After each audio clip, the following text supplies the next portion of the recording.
Добрый день. Ребята, послушайте эти звуки. Определите, какие птицы издают их. Правильно, это журавли. Что мы знаем об этой птице? Журавль – одна из самых любимых народом птиц. Белые журавли – это символ народной памяти. Обратите внимание на эпиграф сегодняшнего урока. Помните, через века, через года, помните о тех, кто уже не придет никогда. Помните, Роберт Рождественский. Как вы думаете, какой смысл заложен автором в эти строки? Да, это бескомпромиссное требование последующему поколению помнить о героях Великой Отечественной войны и жить достойно. Тема сегодняшнего урока – Расул Гамзатов, стихотворение «Журавли». Сегодня мы будем учиться составлять аргументированное рассуждение, анализировать содержание стихотворения, определяя художественно-выразительные средства. Научимся определять признаки анафоры и находить ее в тексте, а также развивать навыки слушания и постановки вопросов. Расул Гамзатов появился на свет 8 сентября 1923 года. Будущий поэт родился в одном из аулов Дагестана. Поэт и переводчик Расул Гамзатов имел орден святого Андрея Первозванного, что очень примечательно для человека, рожденного в далеком ауле Дагестана. И в забытых маленьких селениях может появиться настоящий талант самородок, каким был Гамзатов. Каждое литературное произведение имеет свою историю.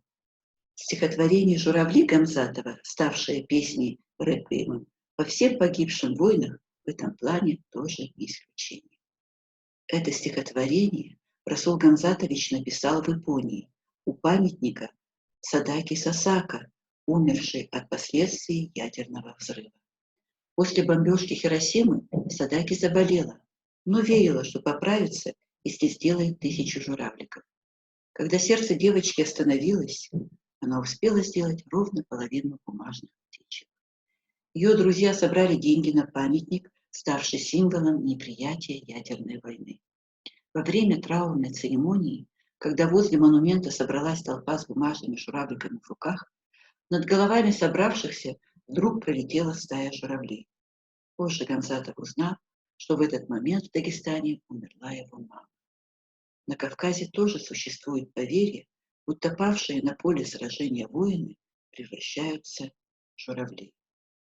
Перед слушанием стихотворения прошу вас ознакомиться с карточкой информатора, которая поможет вам лучше понять смысл произведения.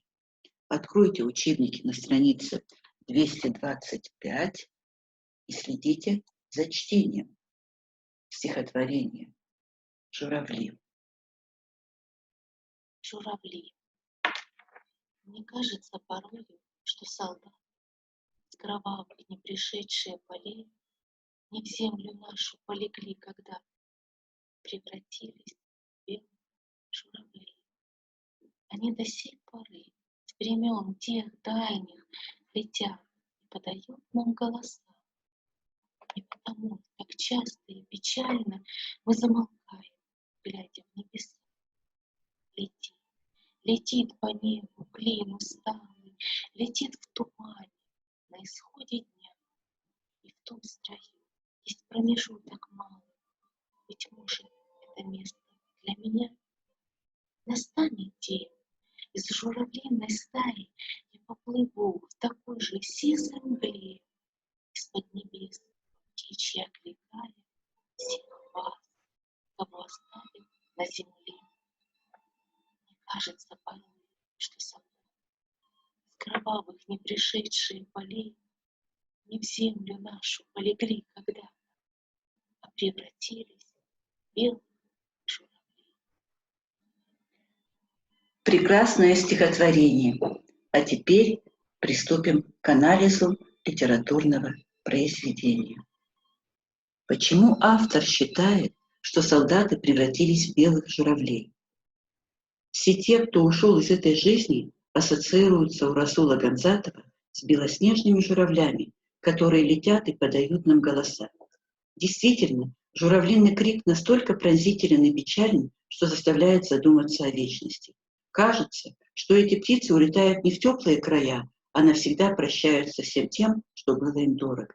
Они летят, совершают путь свой длинный и выкликают чьи-то имена, отмечает поэт. В журавлином клине поэту чудится небольшой промежуток, который он считает достаточно символичным. «Быть может, это место для меня», отмечает Расул Гамзатович, понимая, что жизнь не может длиться бесконечно. И тогда, когда настанет момент перехода в вечность, автор мечтает о том, чтобы оказаться среди близких и родных душ, которые, словно журавли, в свое время вознеслись в небо, но не успели попрощаться с теми, кто остался на земле. Лирический герой этого стихотворения скорбит по всем погибшим воинам. Он остро чувствует свое одиночество на этой земле. Погибшие напоминают ему белых журавлей, летящих по небу. Мне кажется порою, что солдаты с кровавых непришедшие полей не в землю эту полегли когда-то, а превратились в белых журавлей. В журавлином клине ему видится что-то близкое, родное. Журавлиный клич напоминает аварскую речь. Атмосфера грусти, тоски пронизывают это стихотворение. При этом герой понимает, что и сам когда-то уйдет из жизни, обретет свое место в вечности. Настанет день, и с журавлиной стаей я поплыву в такой же сизой мгле, из-под небес по птичьи окликая всех вас, кого оставил на земле. Так, ребята, какие изобразительно-художественные средства использовал поэт в этом произведении? Стихотворение написано катренами, рифмовка перекрестная. Поэт использует различные средства художественной выразительности. Эпитет в сизой мгле, клин усталый, с кровавых полей. Риторический вопрос. Не потому ли так часто и печально мы замолкаем, глядя в небеса? Метафору. Настанет день с журавлиной стаей, я поплыву в такой же сизой мгле. Развернутое сравнение. Летят своим определенным строем, как по полям людьми они брели.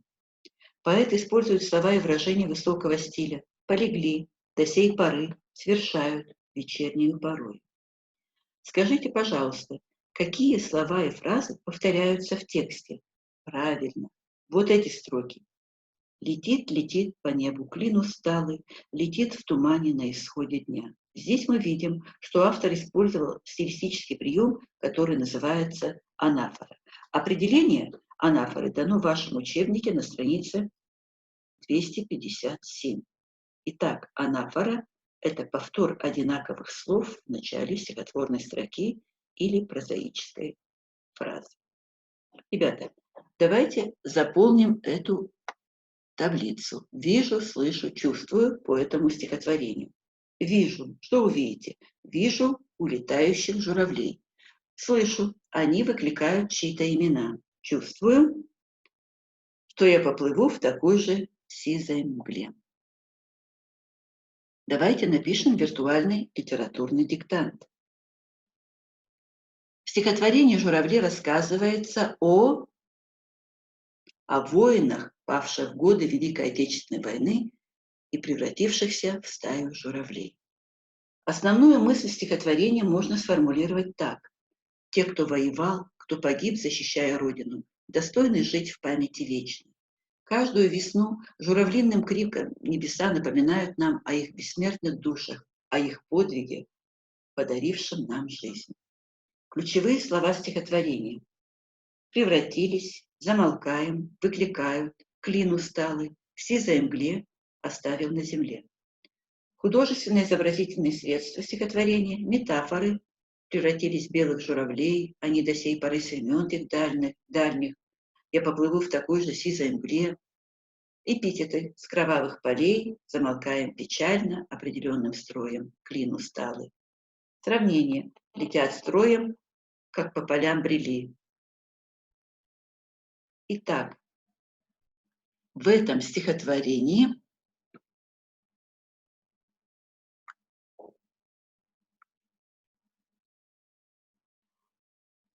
Ребята, я хочу закончить наш урок строками из стихотворения Гамзатова. Мне кажется порою, что солдаты с кровавых не пришедшие полей не в землю нашу полегли когда-то, а превратились в белых журавлей. Эти строки стали гимном солдатам во всем мире. Так, ребята, урок окончен. Желаю вам здоровья.